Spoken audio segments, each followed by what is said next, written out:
Sebelum saya pergi ke isu-isu berkaitan dengan tapital, saya sebut dengan air itu kerana ada beberapa soalan yang ditanyakan kepada saya tentang surat yang saya bagi semalam kepada Datuk Maximus Mukidi. Saya ingin ambil kesempatan untuk menjelaskannya, iaitu surat saya ialah jawapan kepada surat yang dihantar oleh Datuk Maximus Mukidi kepada saya, menjelaskan bahawa pihak kerajaan pusat tidak akan menjalankan projek skim bekalan air mentah dari Sungai Perak seperti mana yang mereka maklumkan lebih awal lagi. Dua sebab diberikan, mereka ada prioriti yang lebih kerana mereka rasa Pulau Pinang sudah ada cukup air. Dan yang kedua ialah bahawa kegunaan air di Pulau Pinang terlalu tinggi, dan kalau kita boleh kurangkan penggunaan air, maka sumber air cukup. Oleh itu, kerana kegunaan air yang tinggi dan kerajaan pusat ada prioriti lain, dia rasa ini tidak begitu mendesak.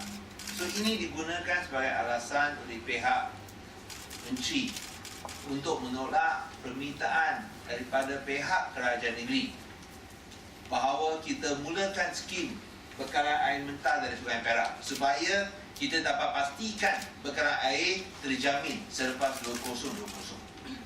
Saya telah berjumpa dengan Datuk Maximus Mukidi di Parlimen. Saya telah cerita dan saya telah jelaskan secara peribadi kepada beliau, one to one, 8 mata, one to one. Dia pakai cermata, saya pakai cermata, sebab mata lah. Saya rasa 8 eye meeting lah. Satu dengan satu saya cerita dengan dia, dan dia pun, dan bila saya sebut tentang masalah bekalan air, iaitu selepas 2020, kita mesti faham pembangunan Pulau Pinang pesat, penambahan penduduk pun kita kena ambil kira, dan kita kena akui hakikat bahawa pembangunan Pulau Pinang dalam 6 tahun ini adalah lebih kalau berbanding dengan 18 tahun sebelumnya. Itu satu hakikat. Ada orang akan nafikan bahawa pembangunan 6 tahun ramai lihat banyak yang berlaku, daripada Perbadanan Bukit Bendera sampai kepada Spice, pergi pula kepada Batu Kawan dan juga Bukit Minyak. Bukit Minyak punya taman industri pun penuh. So di sini Pulau Pinang berjaya dapat memenuhi permintaan air daripada semua pihak. Bukan macam negeri Selangor, 800 projek tak diluluskan kerana masalah air. 800 projek oleh pemaju perumahan tak dapat diluluskan kerana masalah air. Dan di sini sungguh pun kita dapat menanganinya, dan kita percaya selepas 2020 tak ada masalah. Sehingga 2020 tak ada masalah. Selepas 2020 kita bimbang mengikut Maximus Mukidi sampai 2026, dan kalau kita jimatkan air boleh tambah lagi, panjangkan lagi 4 tahun. Kita rasa tidak. Kita sampai 2020. Ini semua dalam surat Mukidi kepada saya, dan jawapan saya, kita rasa tidak. Kita tak boleh tahan sampai 2026. Kita boleh tahan sampai 2020. Nah, kalau kita kurangkan air, dia boleh panjangkan lagi 4 tahun. Okey lah, maybe lah, panjangkan lagi 4 tahun lah.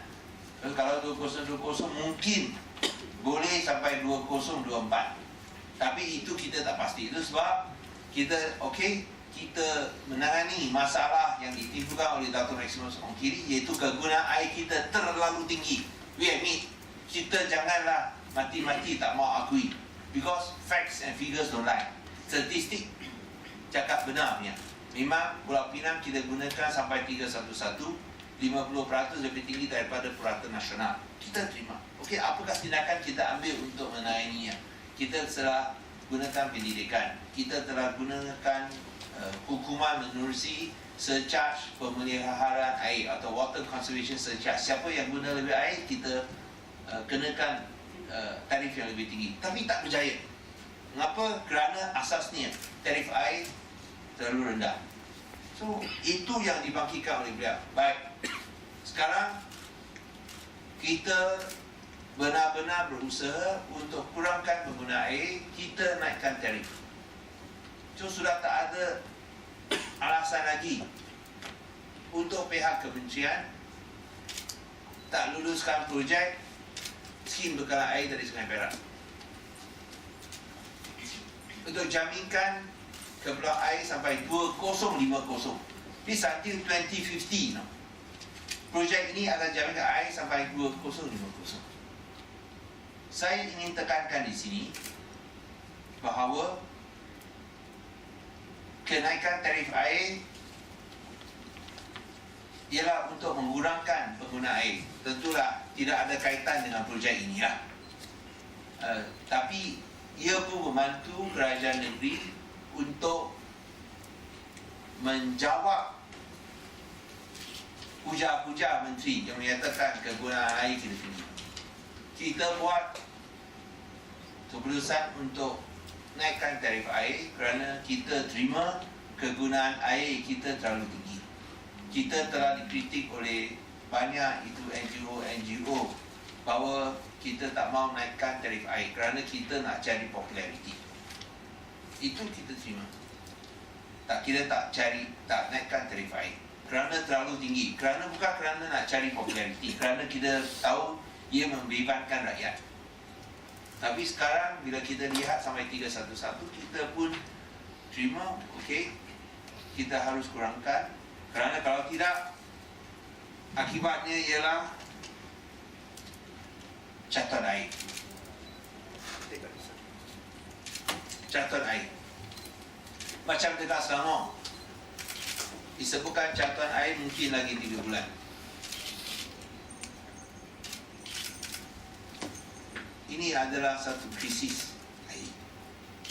Dan kita mesti buat segala-galanya. Satu ialah tambah bekalan air. Dua ialah kurangkan penggunaan air supaya tidak ada catuan air. Itu ialah pendirian kerajaan negeri. Pendirian kerajaan negeri ialah tidak mahu catuan air. So di sini boleh lihat kita nak tambah bekalan air yang telah dimaklumkan kepada kita berapa tahun dulu. Tapi lepas itu Datuk Magistra Negeri cakap, oh tak begitu perlu kerana kita kena berikan tempuan untuk projek lain di negeri lain dan kegunaan air negeri Pulau Pinang terlalu tinggi. Kalau anda boleh kurangkan lagi, ini punya bekalan air lebih panjang. Okeylah, kita telah berusaha kurangkan penggunaan air dengan naikkan tarif. So ini telah jawab puja-puja menteri. Sekarang kita berusaha tambah lagi bekalan air kerana ini satu krisis. Disebut di situ, walaupun hujan lebat tapi masih tak cukup, masih akan adakan catuan air di Selangor, mungkin sampai 3 bulan. Nah, seperti yang saya sebut, pendirian kerajaan negeri ialah tidak mahu catuan air. Dan kita akan ambil segala langkahnya untuk mengelakkan daripada menjalankan catuan air. Saya harap semua boleh faham kalau ada catuan air betapa susah. Dan ini, krisis ini sudah dekat sama Pulau Pinang. Taiping masih catuan air. Taiping pekan yang ada paling banyak hujan di semenanjung Malaysia masih catuan air. Sehingga sekarang semua hujan lebat masih catuan air. Kita tak mahu ia berlaku di Pulau Pinang. Dan sebagai sebuah kerajaan bertanggungjawab, kita mesti ambil pendirian dan keputusan yang mungkin menyukarkan kerajaan dan juga rakyat demi kepentingan kepentingan dan masa depan rakyat. Ada apa-apa soalan? Setakat sekarang kerajaan negeri ada mohon kepada SPAN untuk menaikkan tentara kaya. Kita ada pohon secara business model lah, ini untuk lesen. Tapi untuk memutamatkan dia belum. Tapi kita sedia untuk tulis surat untuk memutamatkan itu kenaikan tarif selepas kajian dibuat. Kita hanya buat secara am dan umum saja. Tapi kalau untuk secara mutamat belum. Nah, mungkin mereka mau sesuatu yang mutamat bukan secara am dan bukan mutamat. Nah, oleh itu kita bersedia untuk memberikan surat tentang keputusan muktamad dan tentang kuantiti air ataupun tarif air yang akan dinaikkan. Itu kita akan umumkan bila ini selesai, kajian ini selesai. Okey. Baik, ada apa-apa soalan lagi? When will the study be expected to be completed on the water price? I think let us inform you when we are ready. It will not take very, very long now. I think let us inform you when we are ready. By this year, Much earlier. Much earlier. Because we... Okay, any other questions? Okay, saya rasa semua jelaskan. Dan kita sekarang serampang dua mata. Actually, we are going in parallel. In parallel, in concert. We are working in parallel, in concert. Kita buat sekaligus serampang dua mata. Satu pihak bekalan, satu pihak permintaan. Tambah bekalan, kurangkan permintaan, itu penggunaan. Kurangkan penggunaan, tambahkan bekalan. Terus serampang dua mata. Ini kita buat sekaligus serampang dua mata. I think we work in concert together, both in terms of demand as well as in terms of supply. I think we have to increase the supply so that it can be guaranteed whether after 2020 or after 2024, if we are able to reduce the water demand. At the same time, reduce water usage, excessive water usage, so that we can come closer to the national average. Alright, if there are no questions, I think Jasini wants to say something, please. I think that regarding to one apology that he received from Kwang Hua. I remember we made a press statement on the 7th of April regarding a letter in Ponghua, a column in Ponghua where PBA requested Ponghua to tell the identity of the company. So today we have an apology from Ponghua. Okay. Now the reason we have to bring it up because, as you know, in my press statement, we are a listed water company, okay, and we have to protect our good name and as required by good corporate governance. So I think with this apology, I think we can close this matter. Yeah. Okay. So, in the apology, they have mentioned that the facts that the writer gave was not true.